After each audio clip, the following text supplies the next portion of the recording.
Hey everyone, and welcome back to A Coder's Journey. Thanks so much for coming back for episode 2 of our new playlist on vertical slice architecture. If you missed the first episode where we set up our project, you might want to check that out first, as we're going to hit the ground running today. So just a quick reminder, the link to the full solution files is in the description below, all organized by separate Git branches. Go ahead and grab the files for this episode so you can code along with me.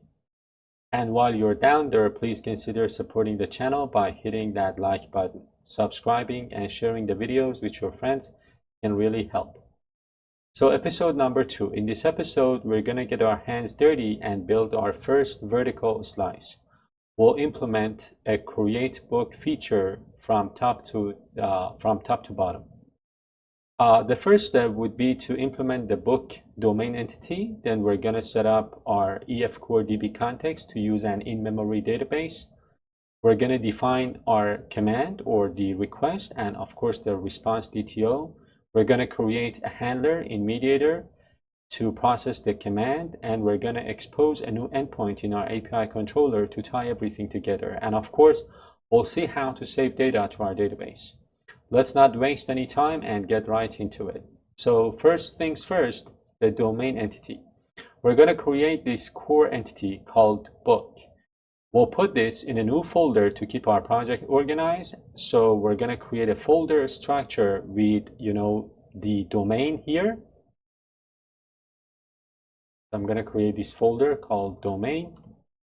Then inside of this, I'm going to create another folder called entities. And then I'm going to add my file called book.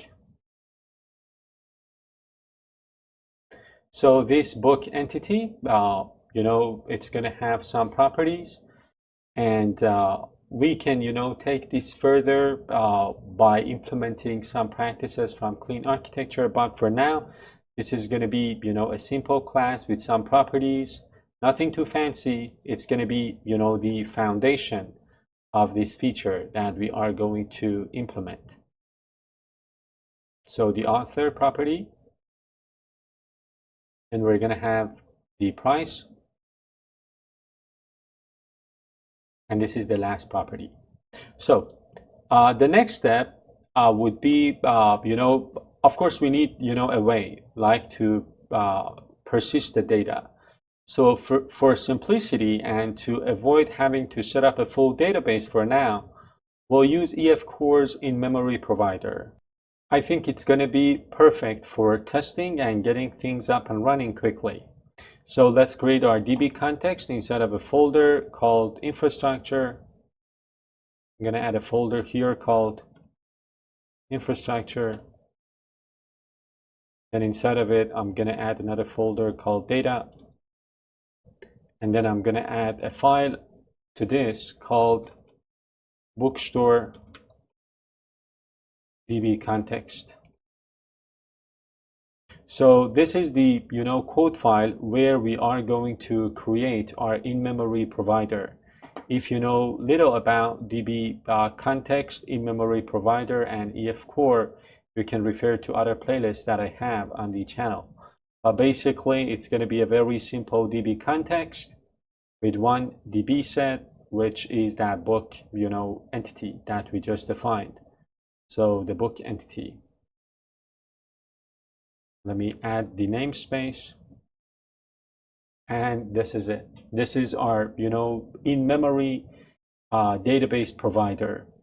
And of course, the next step for us would be to register this. So we're going to need to add one single line to our program.cs to tell it to use this DB context and of course the in-memory provider. And this will be one single line of code. Here I am in my extensions file, service collection extensions. This is something that we created in the previous episode to keep our program.cs clean. So I am going to add my DB context here. The registration of the DB context itself, and the fact of using the in-memory database provider. So I'm going to use services, add DB context, and I will need to pass in options. And then here I'm going to use options that use in-memory provider, and that's it. So we're fine now. We have added the DB context, and we are using the in-memory, database. This is good. This is perfect for testing, and it's a lifesaver, I guess, for getting a quick start. Now, for the main event, let's build our first vertical slice. This is where all the pieces of our feature, so the command, the handler, and the response will live. Remember in episode number 1, I told you that we're gonna organize, the project by feature. So here's the first feature, right? I am going to create a folder here called features. And then inside of this features folder, I am going to add a subfolder called books. And then for books, I'm gonna have the first feature called create book. And then inside of this, I'm gonna have different files. So this structure makes it crystal clear where to find the logic for creating a file, for creating a book. So the first thing that we need to do is to create a file called create book command. So this is going to be the command for our CQRS, for our mediator. So the command is like the message, right, that tells the application to do something. It's the request object that will come from our API, and we'll define it here as a record in this folder, and it is called create book command. So I'm going to add this command, and if you want to know more about mediator and CQRS, I have another playlist on the channel that you can watch. So I'm going to add mediator here, and the create book response hasn't been defined, so we need to define that, right? But just notice how clean this would be, right? So a record, remember, is perfect here because it's an immutable message that contains all the data needed for creating a book. And then you've got the iRequest interface coming from the mediator, and it tells mediator that this command expects a create book response back, right? So that would be the response object, the response DTO. We're gonna have to create that. This would be, the object that our handler will ultimately return. So we'll create it again as a class in the same folder, right, called create book response. So I'm going to add this class called create book response. And then here, what I am going to do is to create a response DTO. So a DTO, or a data transfer object, is perfect for returning, the response from the handler that is going to be responsible for handling the command. Take a look at the properties. So by having, DTOs, you kind of decouple your API's public interface from your domain entity, which is called, the book, right? So that is the next piece. Now the handler. The handler is the workhorse of our slice. So it listens for the create book command, and it contains the logic to actually process it. We'll create it inside of the same folder. We're going to call this create book handler. So let me go ahead and add create book handler in there. I'm going to remove this. And this is going to be, let's say, the most important thing, right? This is going to be where the magic happens. We're going to create this handler class, which is called create book handler. And it is going to use the iRequest handler, again, coming from mediator, our command type, and then our, response type. So this is the first step. Remember, your response, your handler needs to, use the iRequest handler with these two different type parameters. Now for the second part, So basically what we need to do is to, inject our DB context into the constructor, capture it inside of this local, field, and then we need to write the, handler. The handler is going to return a create book response, and it's going to take the, create book command as an input. Then we want to create, a book with different properties.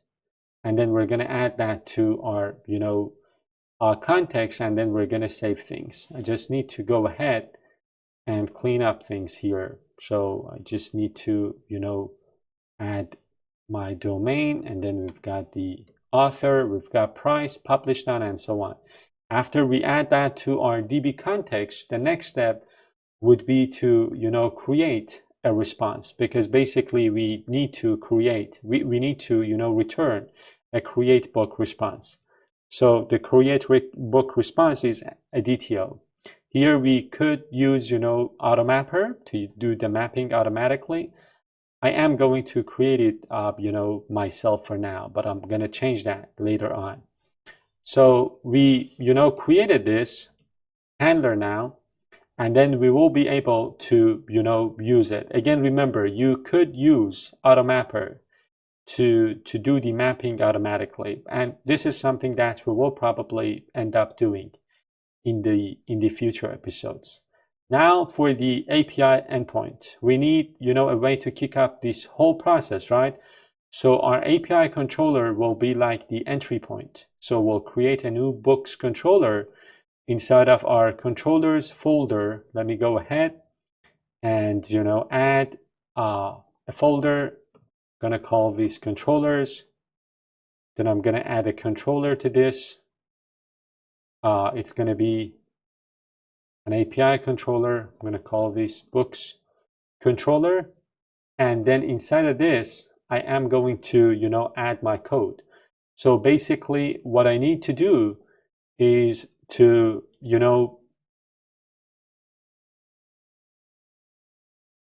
create this books controller and have a dependency on iMediator. I'm going to remove this one, by the way. And then having this mediator as my dependency, I will be able to create, an HTTP post method that will dispatch an instance of my command, create book command, coming as an input parameter, capture the response of that command in this, result object, which is going to be of type create book response, by the way, and then I'm going to return that. So this is the way we decouple the controller from the command and from the response. This is the beauty of mediator. Right now, our controller doesn't know anything about the handler or the database logic. It just receives the command and tells mediator to send it, to dispatch it, right? We're going to use the send, method. Mediator then takes care of routing that command to the correct handler. This keeps our controller incredibly thin and focused. So this is what I wanted to, implement as our last piece. And now we need to go ahead and, add some request to our HTTP file. So we've got this HTTP file here, right? This is the request that I have added prior to recording the video. We can run the API. We can send this request to our books controller. This is a post request with this, request body. And then we will see whether we get, a success result back, or does the API, fails. So I am going to run my API.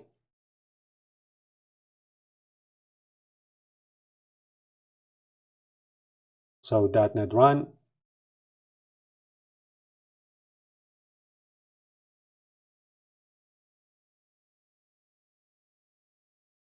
My API is running now.